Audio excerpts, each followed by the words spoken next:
Je sais, j'ai pu dire parfois que j'aimais pas spécialement le rendu des autocollants sur les figurines.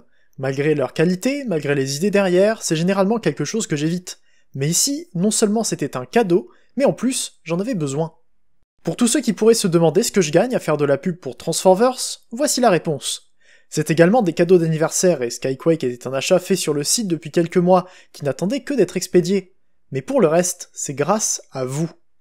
Et parmi ces cadeaux assez démesurés, je parle aujourd'hui du set d'autocollants pour Jazz Studio Series 86. Et c'est moi qui ai décidé de faire cette vidéo. J'aurais pu ne parler de rien de ce que j'ai reçu, mais j'avais vraiment envie de parler à nouveau de Jazz. Le set se compose de 4 planches d'autocollants, qui offrent beaucoup de possibilités. Contrairement à d'autres sets plus simples, vous avez ici le choix entre plusieurs styles pour votre Jazz, notamment les bandes du jouet G1 ou celles de la voiture dont il est inspiré. De mon côté, j'ai plutôt voulu m'approcher de la vraie voiture, parce que c'est ça qui manquait sur ce Jazz, un peu plus de couleurs et de détails. Je sais que le but de la figurine était de coller à l'animation, mais de mon côté, je voulais un peu plus de couleurs. Voici donc la voiture originale, telle qu'on l'a eue en le transformant la première fois. Et je l'avais dit, mais ça me convenait très bien. Sauf que quand on ajoute des autocollants, c'est plus la même chose. Vous remarquerez que j'ai pas recouvert les vitres, je préfère de très loin la sensation de profondeur qu'on a grâce à des vitres transparentes, contrairement à des vitres opaques quand j'ai le choix entre les deux. Pour le reste, j'ai mis quasiment tout ce que je pouvais mettre sur ce mode. Mis à part le logo Porsche, que je trouvais un peu trop petit pour être joli, j'ai dû mettre quasiment tous les autocollants qu'on peut trouver sur la planche, dans la version de la voiture d'origine. Rien que le fait d'ajouter les sponsors sur les ailes avant, ça avait fait son effet. Ce que j'aime avec la pose de ces autocollants, c'est le fait de voir changer l'apparence de la figurine à mesure qu'on les applique. On n'a pas besoin de tout mettre pour faire une grande différence, et c'était vraiment pour les sponsors que j'ai voulu commencer la pose. J'ai donc choisi de continuer après avoir vu que je pouvais donner à Jazz un aspect à la fois réaliste, sans aller non plus trop loin à mon goût. Les plus grandes différences qu'on a entre le Jazz d'origine et sa version améliorée, c'est cette bande bleue qui reprend le sponsor Martini de la voiture réelle. Et si je peux vous avouer quelque chose, Jazz G1 a un peu trop bien marché sur moi, c'est probablement à cause de lui que j'apprécie le Martini. Mais ne suivez pas mon exemple, l'alcool c'est mauvais pour la santé. En tout cas, qu'on aime la marque ou pas, la bande centrale de Jazz est bien plus belle ici, non seulement pour le respect du design, mais surtout parce que les couleurs sont mieux choisies. Fini le bleu trop clair qui éclatait contre le rouge, maintenant on a une belle balance des contrastes, avec le bonus d'un long détail qui se poursuit encore plus loin que sur l'original, et avec une très belle teinte métallisée.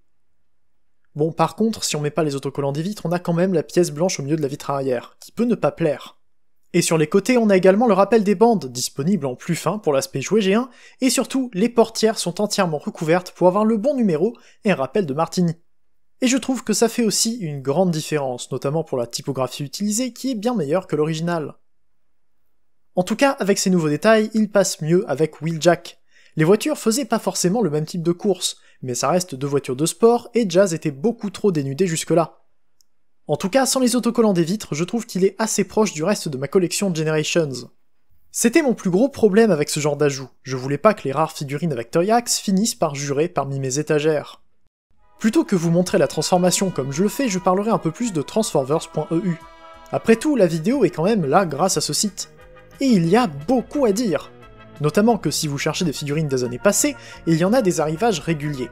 Des Studio Series des premières années, des War for Cybertron, j'ai réussi à voir Snapdragon Earthrise hier, par rapport à la date de sortie de la vidéo, 4 ans après sa sortie, grâce à eux. Et côté Studio Series, ils ont du Rise of the Beast, qui commence à se faire rare, mais que vous pouvez trouver là-bas. Et bien sûr, ils ont pas mal de sets d'autocollants Toyax, donc si jamais vous voulez agrémenter quelques-unes de vos figurines, ou même leur ajouter des logos, vous pourrez les trouver ici.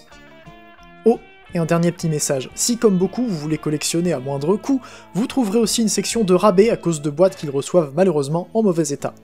Si vous avez pas grand chose à faire d'une boîte un peu abîmée tant que la figurine est neuve, vous pouvez aller chercher les bonnes affaires là-bas. En tout cas, vous pouvez retrouver toutes les nouvelles sur le compte Instagram de Transforverse.eu, ainsi que quelques promos ponctuels. Sur ce, on revient à Jazz. Si vous connaissez la transformation de Jazz, vous savez peut-être que les vitres cassantes ne sont pas le seul problème. À cause de nombreux axes dans le torse qui déplacent la rotation de la tête à mesure qu'on abaisse le bassin, la pièce centrale du capot peut se rayer, la peinture peut être facilement abîmée à cause du frottement. C'est pour ça que Toyax propose un sticker supplémentaire, qui sert de rechange si jamais on accroche dans cette pièce lors d'une transformation. Et c'est pareil pour les portières qui se retrouvent doublées au cas où l'autocollant se prend dans la vitre au moment de les ramener vers le haut. Une fois tout ça mis à part, on peut voir le mode robot, que je n'ai quasiment pas changé. Alors bien sûr, les autocollants de la voiture ajoutent beaucoup à son apparence, Mais sinon, je n'ai fait qu'ajouter des détails sur l'abdomen, le torse et la visière.